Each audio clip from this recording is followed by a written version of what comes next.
Hey everyone, welcome to the Tradies Success Podcast. I'm here with Beau Christie from Scape Co. I cannot wait to jump into this session today with you, Beau, and find out about you, your business, some of the challenges you've gone through, and how the Academy's helped you break through some of those situations you've been in. So welcome to the show. Awesome. Thanks, Craig, for having me. And yeah, it's a pleasure to be on. I'm pretty excited for a chat today. Yeah, me too. All right, man. Well, let's start with you. When did you start your business? Tell us about Scape Co.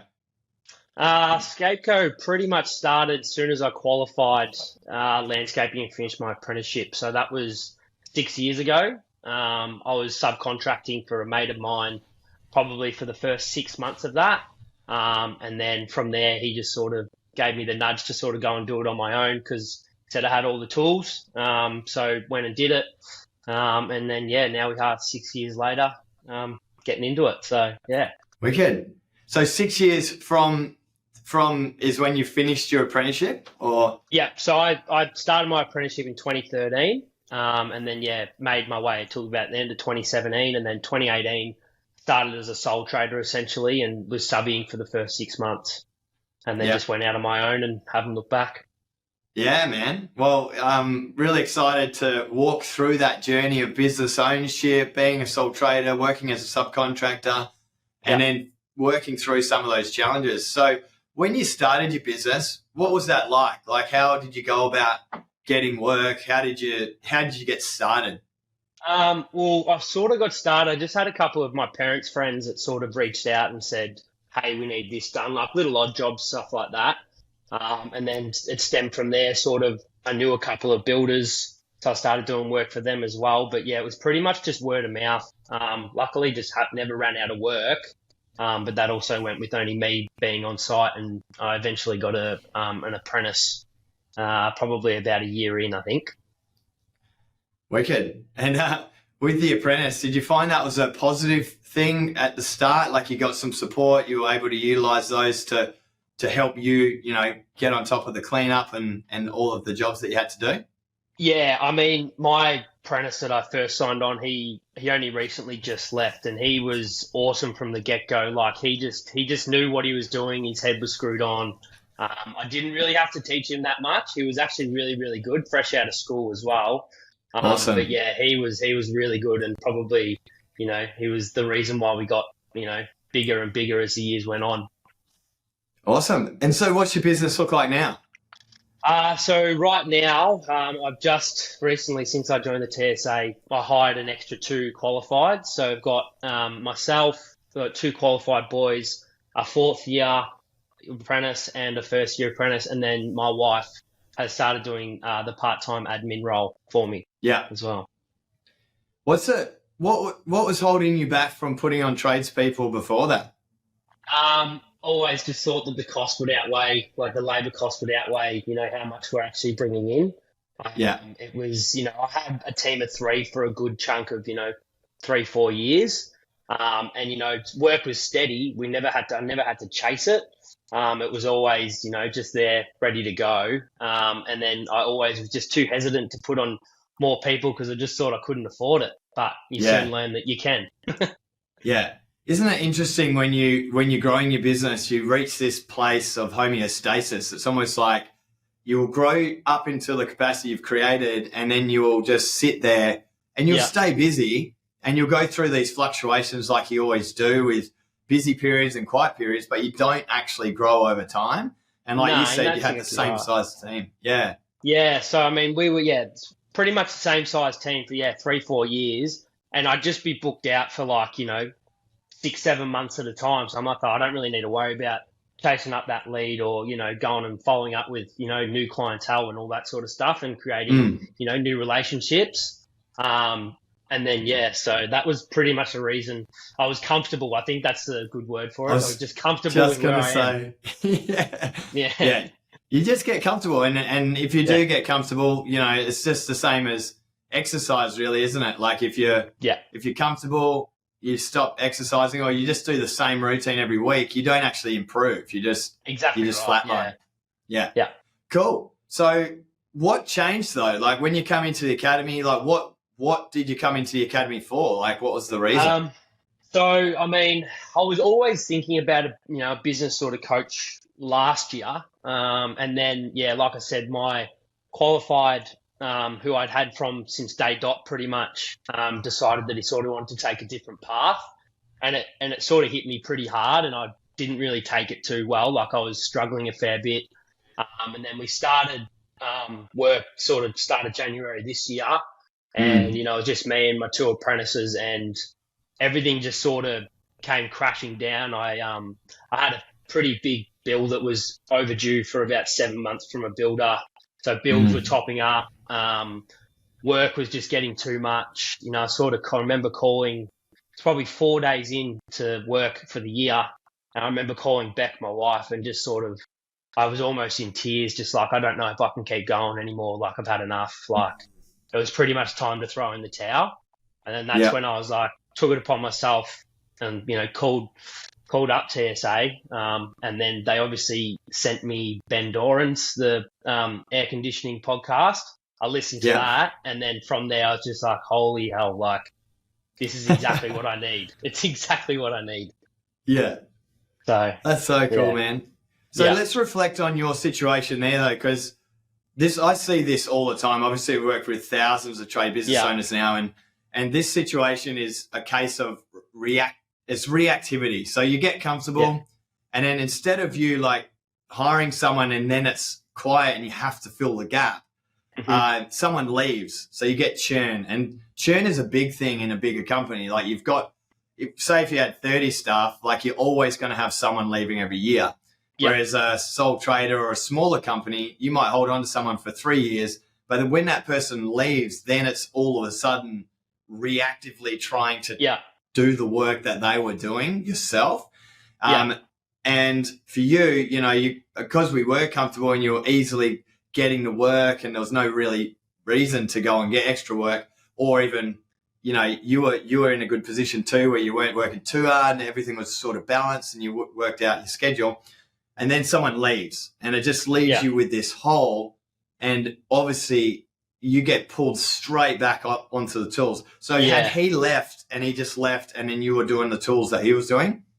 Yeah, so pretty much my aim was to sort of, I tried to take like a day off per week to sort of focus on, job leads, quotes, invoices, all that sort of stuff. And my intentions was, I sort of sat him down at the start of last year and just said, hey, this is where I think we can get to. If you're happy to stay, this is what I can offer. Obviously it didn't work. He sort of wanted to go his own way, and that's fine. Never held it against him. Still love him to this day. But then it sort of just put me back into the situation where I was pretty much doing his job and my job at the same time. I can't leave two apprentices on site, without me being there, because it just doesn't work. Nothing runs smoothly. They're still great. They're still great workers, but still in training. One's almost qualified, which is good, and he's come a long way since he's had to step up into a new role. It's all starting to flow a little bit nicer now. Yeah, that's it's interesting to reflect on. Like, if you wouldn't have got to the workload that you had without that extra tradesperson. And so with that extra tradesperson, you would have had, let's just say 150% or just like 60 hours worth of work a week. And as soon as that person that's doing 40 hours a week goes, even though you're doing 20 hours a week and the rest, maybe 30 hours of yours is ops management and admin and a little bit of sales and marketing, as soon as that person goes, you've just, here you go, have another 40 hours of on-site. It's like, and so it's like, that's why it comes to breaking point real quick for a business owner, because if we don't have awareness around it, all of a sudden we're working all the time, but we don't realize the load we're wearing on our shoulders, and we can fatigue really quick. Yeah, 100%. So you're feeling that right before you're like, fuck, I'm going to have to do something about it. Yeah, had to do something about it. It was wasn't just affecting me at work, it was affecting me at home. Like, my time was pretty much all dedicated to being on the computer at night. Me and my wife barely got to spend any time. Like, we don't have any kids yet, but, I always thought, when it gets down the track, I don't want to have to be doing this. I want to have the freedom to be able to do what I want with my family and, have a bit of time outside of work, which I just had nothing at all. Yeah. And you don't. And you don't when someone leaves and then you're left with all of the responsibility. But I think the key is for you to do what you've done, which is, what can I do? What's my options here? How do I go about fixing this situation? And for you, it was to put extra capacity in your team.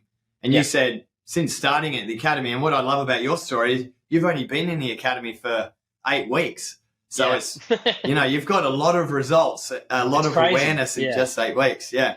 So I'd love to walk through what you've done since, because I know there's so many people out there who are wearing so much load right now and they're overwhelmed and they'll wake up early. I hear stories of people waking up at like 2:30, 3 o'clock, 3:30 sometimes. They're doing all of their office work, then they're going on the tools for 10 hours and then they're coming home, quick dinner with the missus, and then back in the office till they go to bed. And that's not uncommon. And there is a way out of that. And the crazy thing is when you're doing that as a business owner, you're about 50 to 60% efficient across all of those things because you've got 100%. So much going through your mind. So so you came in and you're like, what happened? So how did you fix it? I pretty much had my sort of initial phone call with Madison, and then pretty much a couple of days later had another Zoom with Beck, and we both just left and said, this is it. This is what we've got to do if we're going to resolve, having to live like this. Got stuck straight into it, and then we had all the sessions sort of dedicated to each sort of aspect of just business wise, and then it just gives you a real eye opener, being able to implement stuff in your pricing structures and making sure that you're actually charging enough to be able to make your profit that you're intending to make.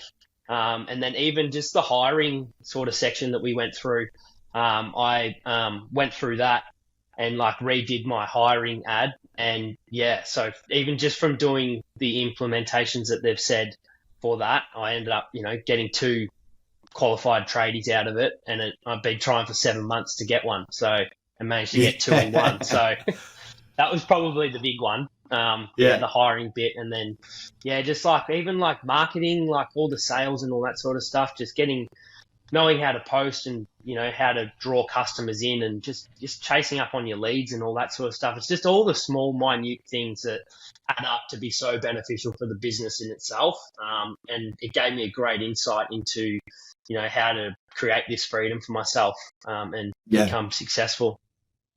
Totally, man. And at the end of the day, what you've done now is like we were saying, let's use that example. You had 60 hours, you were on the tools 20 hours a week, 40 with your first tradie. They left, leaving you with 60 all by yourself. And so what you've done is put 2 tradies on and created 80 hours of capacity. So even though you might have had 60 hours of work, you've got 20 hours of spare.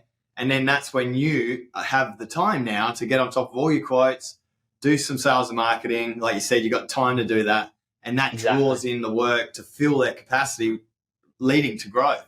And every step of the way, that's freedom for you. And while you have capacity in the team, you have freedom. Like people think that I have to grow this big business to start living a better life and spend more time with my missus and be with the family. But you don't. You just need to be aware of your capacity and hand over that responsibility as soon as you know that it's encroaching on those personal things like your personal routines, your personal performance, and your family. Your partners can sometimes suffer as well when that load increases. So absolutely. Can you speak to that and like how that experience is like since putting 2 on? Because a lot of people are like, what, you put 2 on at once? Like people freak out by that. But like, what was that like, that experience for you? Look, I sort of, because I had one of them got in contact pretty early and I was pretty keen to talk to him. And then the other guy actually sort of came on quite late. And I sort of set up an interview with him 2 days after our phone call. So I had 2 of them on the same day. And I came out of both of them. I said, I can find these 2. Like, I don't think I can say no to either of them. And I think I might have had I had a Zoom meeting with Kirk, and he was just like, just go for it. Just hire them both. Check your pricing and costing structure that we've gone through. And I plugged it all in, looked at it all, and we're now being able to do double the work. So it increases, the capability to start new jobs earlier. I'm not having to say no to people. It's freed me up to have 2 days off the tools at this stage, and I'm trying to push it to get, more towards, 3 or 4 days off. And just being able to sort of leave and not have to, always follow up and chase up, make sure they're doing all this. Just sort of set out a task for the whole job, set up the materials list for them, and away they go. So, yeah, it's sort of opened up a bit more freedom for me. But, yeah, I already still want to hire more now. Yeah, man. Have to. And the more you put in that capacity, the other thing we've got to be aware of is your admin increases, your ops management increases. So you do more invoicing, more quotes, more scheduling, more, preparing materials for jobs. And then that, as your team grows, there's going to be responsibilities there. And that's why the Freedom Pathway, we're helping you hand over that responsibility to non-billable people like admins. And I know Beck's doing admin at the moment, but getting her off admin, maybe doing something a bit higher level like general management or some sales and marketing. So that admin just happens every single day, and you guys have that freedom as a couple as well to not have to be there on Monday. So that's exciting to get you to there. Well, man. yeah, I think I want to. There is, out of the two boys I've got, that's probably one thing I will probably mention to them. Like at the start, I said there's room to grow within the business. You're not sort of pigeonholed into this, just qualified tradesperson. And I even took one of them out to a quote with me last week. I said, hey, this is how it all works. This is how it goes. And then he even took it upon himself to sort of draw up a little concept design for the client that I was able to include into the quote, which was free of charge, essentially. And it was just they're already showing me that they want to grow. I think that's the main thing, just showing them that they're not pigeonholed into where they are and that there's room to grow within the business. I think that you get the best out of your workers by that as well. Absolutely. Yeah, it's empowering the team to be their best selves at work rather than I'm just coming to do what I'm told to do.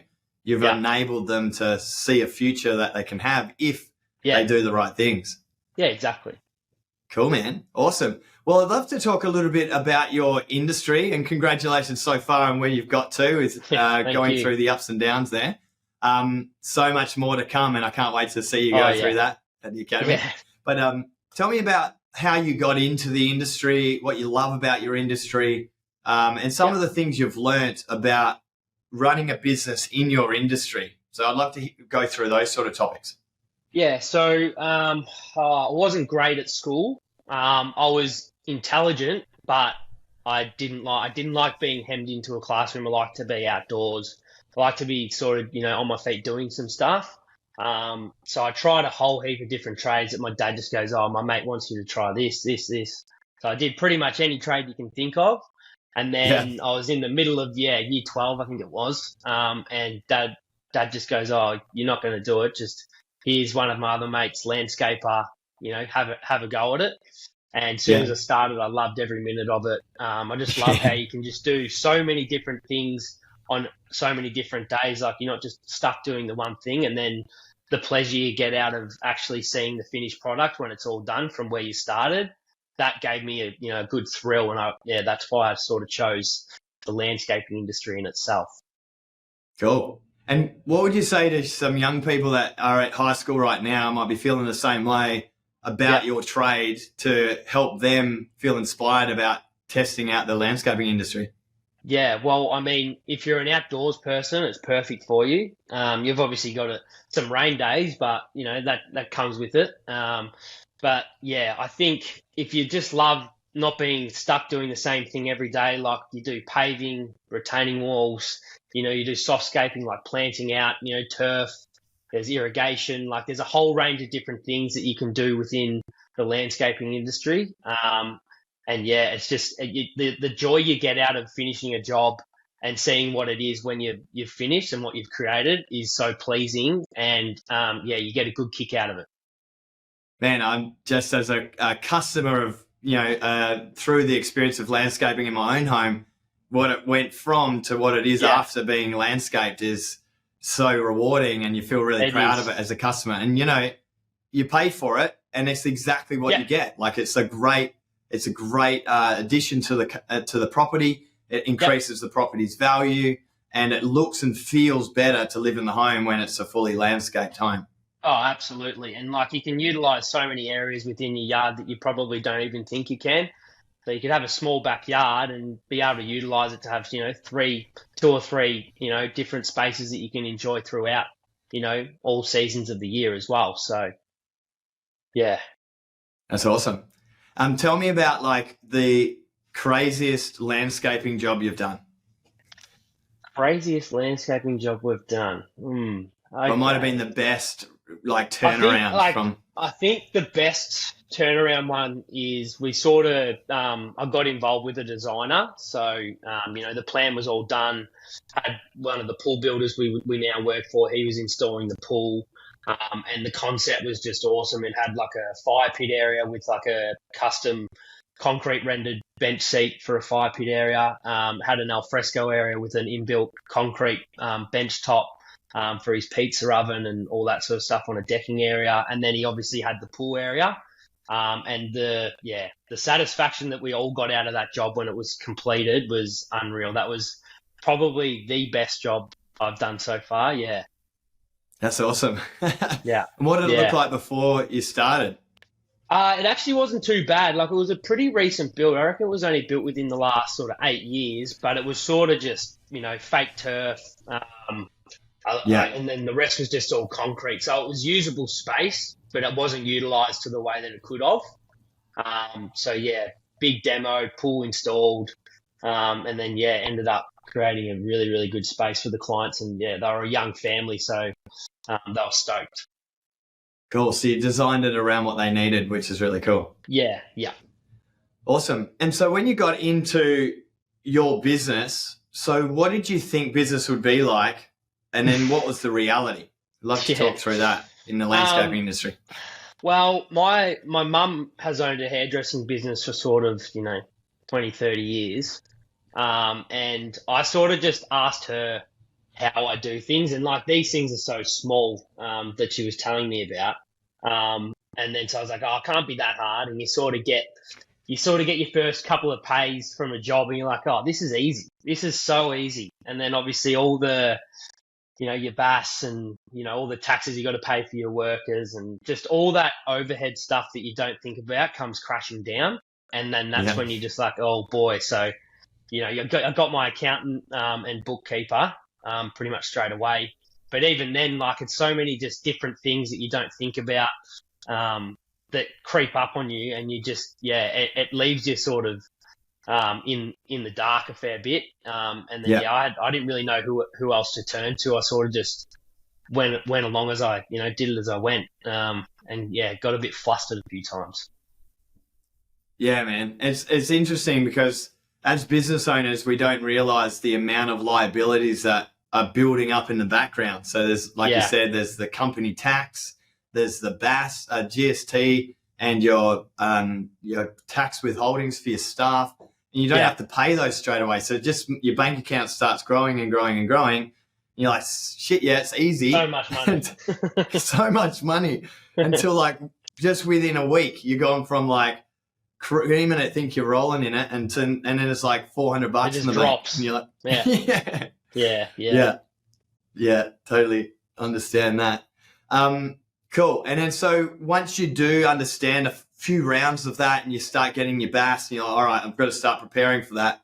Yeah. How did things change for you? Do you feel like you got into a rhythm when you found that homeostasis with your team? You obviously had your organic leads coming in. You're doing the quotes, you're doing the jobs and then invoicing, and it was sort of comfortable. Do you find it was about there? Yeah, it was. Like, I was over my finances. Beck, my wife, has a spreadsheet for it. So I've got that like the bill sort of side of things, probably minus the BAS, was pretty good. Team culture was good, but it definitely needed improvement before TSA. Like, I could be pretty moody sometimes, and that probably reflects from, how I'm feeling at home and all that sort of stuff. Yeah, 100% it sort of was a ripple effect essentially on the boys at work. So I knew that had to sort of change. And then quotes and invoices. Quotes, I just wasn't I wasn't getting to them quick enough. And then once they were sent, I wasn't chasing them up because I'm like, oh, I've got plenty of work in front of me. If they want it, they can have it. But yeah, it was, like I said, I was just comfortable. I wasn't getting anywhere. I was sort of stagnant for, 3-4 years, at the same pace. Net profit was the same. All that sort of stuff. Nothing was changing. So, Isn't it interesting that even though you're stagnating, it doesn't feel like you're stagnating because you're always busy? Yeah. And you think, no, if I just keep doing the work, I should one day hopefully be better. Yeah. And the thing is, you don't. It doesn't. That's what people don't realize. And when you start to create capacity in a team, you feel the same. Like this is what in reflection, I did the same as you, man. Like I was the same. I was stagnated for years. I'm like, why hasn't the income gone up? I've worked so hard this year. I've been stressed. I've been overwhelmed. I've been chasing work. I've been too busy on the tools. And why haven't we grown since last year? And it's because you don't grow until you put more people on. And that's the only time you'll grow. And you'll stay just as busy. That's the crazy thing. Like you can design how your life looks. You'll be just as busy. You'll probably work just as many hours. But the more people you have, obviously, the less you'll do of that role that you've hired for. So, it's really cool working with you guys. And for you guys to have the aha moment, because it's crazy, that aha moment. It's it's hard to explain to people. Yeah, it is. I was coaching our new coach. We had 5 new coaches start. And they came out to Byron and we're all sitting in a room and they go, oh, how did you get so successful at response electricians? Like it looks like you've done such a great job. I was like, I did everything we're teaching the hard way. Yeah, like took you longer. I hired an apprentice first, and then I couldn't grow. I couldn't afford a tradesperson. And then when I finally got to the place where I got a tradesperson, I got someone I knew. And it's like, and then so that ended up being complicated because, I had the friendship aspect to it. And then when I got my first admin, it was a VA and they didn't speak English. So I had to spend all my time in like training and development and building processes so that they could do the tasks I wanted. And then I hired a friend next again. Didn't learn my lesson, obviously. And then I hired my first good admin, actually took all that responsibility off me and said, hey, Greg, it's all right. I've got this. You don't need to worry about this anymore. I was like, what the hell's happening? Like, this is so good. And then even with our ops manager, I promoted someone within and that just it was great, but it just took a long time to get that person up to speed versus hiring someone with experience. So I've done all of our scaling strategies the hard way. And that's why it took me 10 years, instead of like someone like Ben now who's got a general manager in 18 months. Like he's got business freedom. His story is crazy. Yeah. But it's so actionable and so achievable by people, but you've just got to have the balls like he does to put people on before he needs them. And then he'll grow into it. Yeah, exactly. Yeah. His story was, very inspirational to me. I could relate to pretty much everything he was saying. So cool. Yeah. And it sounds like you might be the next one, hiring 2 people at once. Hopefully, like I said, I'm already sort of looking at trying to get another one on, to be honest. I sort of like the thrill of having to chase work now. I sort of get a bit of a kick out of it. I'm uncomfortable, but I'm getting comfortable with being uncomfortable. Yeah. It just gives me so much more drive and so much more passion that I didn't think that I had within me to be able to go and chase the work and, operate on a different sort of level and basis to what I'm used to. It's exciting. Yeah. Yeah, man. And the crazy thing is if you're on if you get pulled back on the tools because your sales and marketing you're doing now is working, then you stop having the time to do that anymore. And then that falls away and you get stuck again. So you've got the right mindset to like create that space and then that will keep you driven in that right place. Yeah. Cool. It's very interesting as well. Like you're moving to the place now, which would be our expansion phase in our Freedom Pathway. And that expansion phase is where you're handing over to like an admin, which you're handing over to Beck now.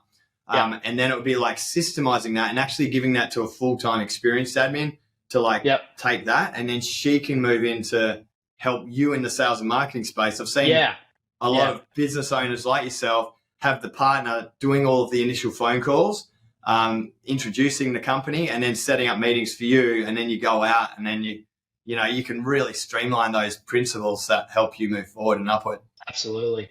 Yeah, cool. Awesome, man. So what else with your business growth, like what are you hoping to create from your business? Look, I think next stage will be probably to get 1 or 2 more workers, and within that time, hopefully have one of the guys that I've had signed on become sort of that ops manager role. He sort of seems pretty keen to want to learn how to do it. Beck I want Beck somewhere in the team. She's got her own hairdressing business at the moment that she's trying to sort of move away from. So she's sort of figuring out what she wants to do, but I'd love her to be a part of the team somewhere, whether that's admin, sales, marketing, wherever, and then be able to get a full-time admin. I love being on the tools. But at the end of the day, I think if things are going to run more smoothly, I sort of need to be off them, just so I can, oversee everything. There's little things that we're sort of still working out our 3-year plan on where we want to get to by the time we're probably having kids. We're still trying to work that out, but that's probably including just moving house, getting a factory, obviously expanding the team, still figuring it out. Still pretty fresh to it all, but we're definitely heading in the direction I want to at the moment for sure. Well, game day next week, we'll be able to go into the Freedom Pulse Check, and that helps you think forward, set that vision, and just make sure we're putting the right steps in place. That's going to be good. Yeah, I'm excited for it. Cool, man. Hey, what would you say to someone that might be thinking about getting into the academy? Because I know a lot of people, they feel like, I don't really need a coach. I'm doing good enough at the moment. Or, I'm getting, like you, I'm getting enough work. I don't really need help. Yeah. So what would you say to someone that might be even looking at it like that? Yeah, I think even if you do need help or you don't, I still think you should do it either way. I was pretty skeptical about the whole thing. I thought, no one's going to be able to help me. I felt like I was the only person that was ever feeling like this, which is completely wrong. I've been around 50 to 60 people each week, and we all have that meeting, and we're all in the same position. We all share the same struggles, the same problems, like all these things. It's just so beneficial to surround yourself with people that are like-minded like you, that get what they get what you're going through. Just the coaching as well here. Like, there's so many different coaches for so many different sections. Like, you can just gain so much knowledge, and the growth that you'll be able to get, even just with the 8 weeks that I've got, it just changes your perspective on business itself completely. So man, I highly recommend. Thank you, brother. Hey, man, you've only just started. I can't wait to see what you achieve. I know. Yeah. It's so exciting. Yeah, I love this. Good on you, man. Well, thanks for joining us at the podcast. Really appreciate you being here. And anyone who wants to learn more about Ben, head over to Scape Co. Make sure you follow his Instagram. He's doing some awesome social media videos, very professional. And so get some inspo from him, and look forward to seeing you next time, man. Thanks so much. Thanks, Greg. Cheers, mate. See ya. See ya. All right, cool. Now, hold on there, man. What we're going to do got it. is